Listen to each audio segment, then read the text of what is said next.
Do affinities really matter in an alluvial battle? You're shaking your head yes.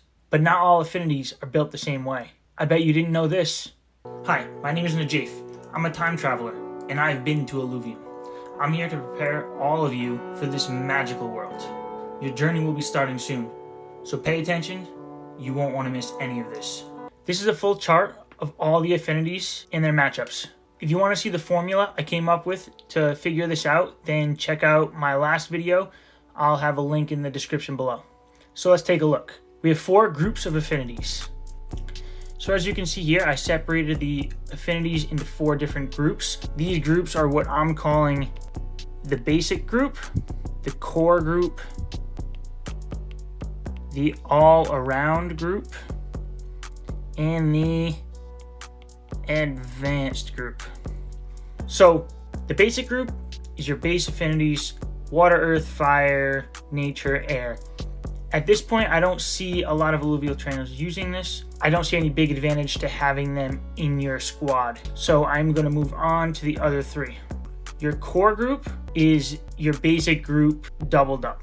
So it's 2 waters equal a maelstrom, 2 earths equal granite, and then you go down the list with fire, overgrowth, and tempest. These are more straightforward. You'll see that most alluvial trainers understand this concept, so it's easier for them to know how to match these up on the board. It's going to be pretty common that if you put an overgrowth alluvial down on the board, that they're going to know to put their inferno to match up against it. Now these next 2 groups is where it gets more interesting.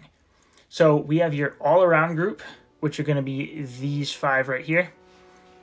And these are going to have less room for error. I consider these more the tankier affinities. Or there's nothing that it's completely dominated by. But there's also nothing that it completely dominates. If you're putting an alluvial down on the board first, you're going to want to choose one of these to put first because it's harder to counter. And then when you get to the advanced group, these are going to be more what you want to use to counter what your opponent does. It's also more advanced because there's such a wide range of matchups here that only the best alluvial trainers really understand this and know the matchups, on the fly.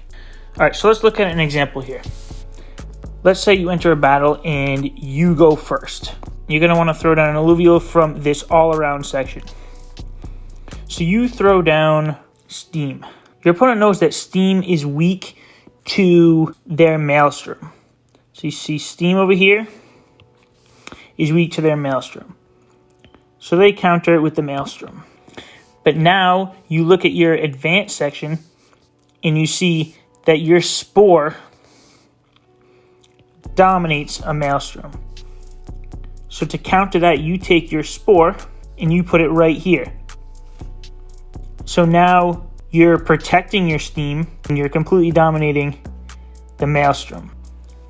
So that's an example of why you need an all-around alluvial along with advanced alluvials in your squad.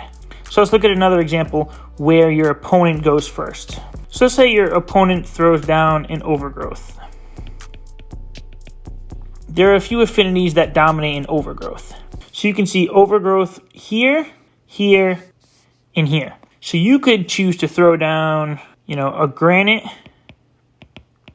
inferno, or your magma. Now here's why I'm going to tell you that your magma down here is the best option. If you throw down granite or inferno, so you look at granite, inferno, they have a few different options to counter you. If you throw down a magma, you're getting the same effect to their overgrowth, but there's only one matchup that they can put down to completely dominate you. So that's why picking alluvials from this advanced section, I think, is going to be the best option and what the best alluvial trainers are using. So please let me know down below how you like this matchup breakdown, the examples, and if you would like me to do some more. I appreciate you taking the time to watch this video. Make sure you like and subscribe, and I'll see you in the next one. Thanks.